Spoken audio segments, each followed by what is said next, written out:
Les regards hautains seront abaissés, les hommes orgueilleux seront courbés. Psaume 73, 24. Dans l'Ancien Testament, l'Éternel était souvent manifesté, accompagné d'un feu surnaturel, d'épaisses nuées et d'un grand tremblement de terre. Nous voyons ces phénomènes lorsque Dieu donna la loi à Moïse. Le mont Sinaï était couvert de fumée parce que l'Éternel était descendu sur la montagne. Les cieux proclament l'ouvrage de ses mains jour après jour. Ils répandent des paroles. Nuit après nuit, ils révèlent la connaissance. Ils n'ont pas de langage, ils ne parlent pas. On n'entend pas de son de leur bouche. Et leur voix s'étend par toute la terre. Leurs paroles jusqu'aux extrémités du monde.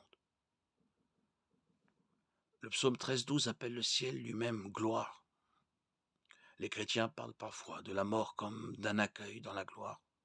Une expression empruntée à ce psaume 13,12. Lorsque le chrétien meurt, il ou elle sera emmené en présence de Dieu et entouré de sa gloire et de sa majesté. Dans ce lieu, sa gloire sera clairement visible.